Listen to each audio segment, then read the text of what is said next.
పెద్ద కొడుకుని పిలిచి అన్నాడు, నేను ఎప్పుడు చచ్చిపోతానో నాకు తెలియదు, కాబట్టి నేను చచ్చిపోకముందే నేను నిన్ను ఆశీర్వదించాను. దయచేసి నాకు ఇష్టమైన వేట మాంసం వేటాడి తెచ్చి నాకు వండి నాకు నేను చావకముందే నిన్ను దీవించి అని పెద్ద కొడుకుతో చెప్పాడు.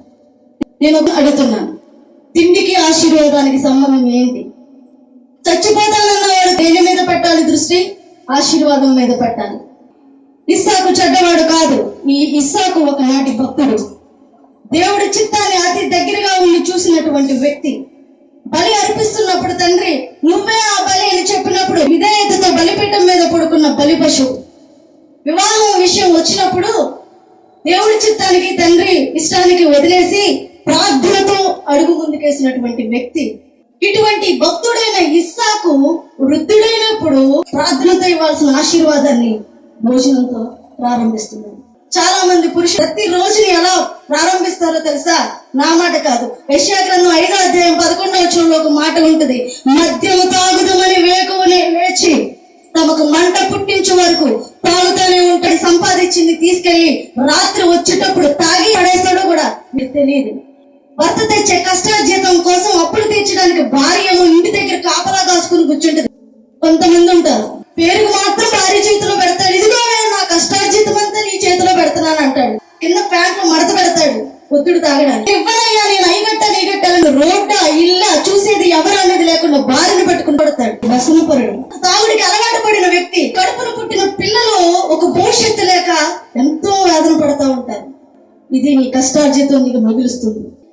తాగిన సీసానికి మొత్తం ఇవ్వగలరేమో కానీ నీకు జీవితాన్ని మాత్రం ఇవ్వలేదు. దయచేసి గుర్తుంచుకోండి. ఇంకొంతమంది ఉంటారు, పొద్దుటే లేగంగానే మొదలెడతాడు పెట్టే ఉప్పు ఉప్పు ఉప్పు అని ఊపిరితిత్తులు చెడిపోతా ఉన్నా కూడా స్పర్శ రాదు. చిన్నప్పుడు నాన్న తాగిన పెట్టే వాడికి గుర్తు. ఒక వయసు వచ్చినప్పుడు వాడి చేతిలో ఉండేది కూడా పెట్టే. అమాయకమైన చిన్నపిల్లల మీద కూడా ప్రభావం పడుతుంది. వారు భవిష్యత్తులో మీరు తిరిగి కట్టలేదు. అది దయచేసి గుర్తుంచుకోండి.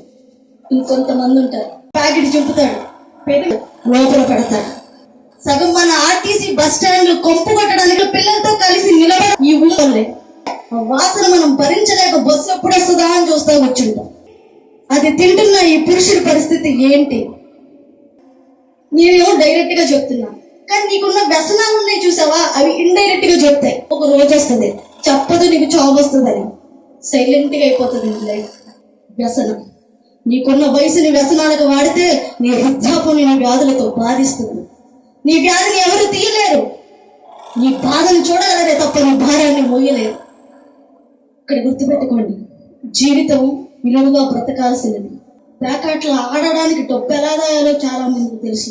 ఏ ఎత్తుల సామాను తాకట్టు పెడదామా, దేనితో మొదలు పెడుతున్నావో నీ పిల్లలు చూస్తున్నారు. పురుషులారా, మీ రోజుని మీరు వేటితో ప్రారంభిస్తున్నారు గమనించండి.